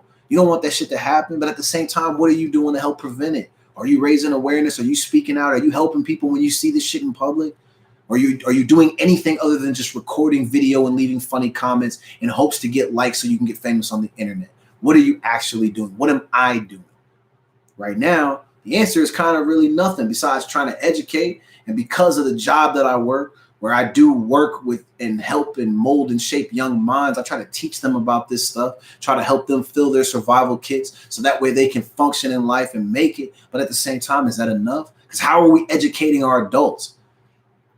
The McMichael boys, 64 and 34. How are we still educating those people? And at what point do we get to a point where we stop accepting that you can't teach an old dog new tricks?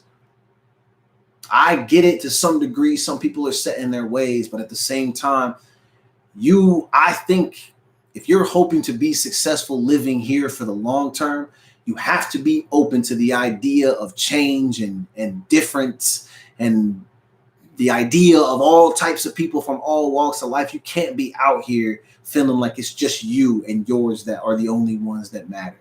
And that goes with a lot of the aspects of our lives, but it's all about what we actually do, what our actions, how we show and we prove. So hold me accountable.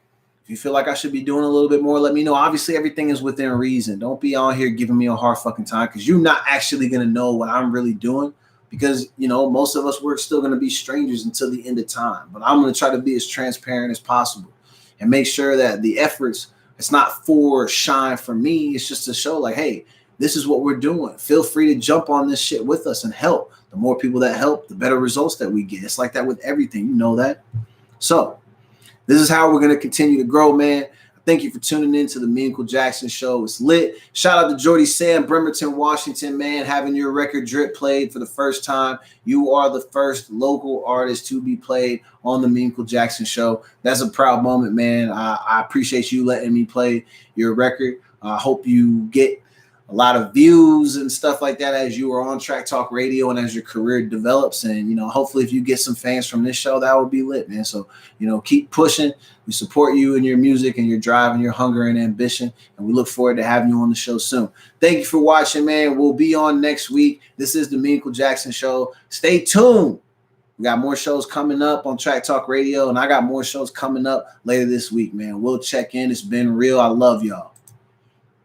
All right. Thank you for tuning in on YouTube as well as Track Talk Radio, man. We have closed the stream on the radio station and we now close it on YouTube. So thank you. Have a good night. And I will see you guys on Thursday. I think that's what day it will be. Thursday, 7 p.m. I'm going to be here. All right. It's lit.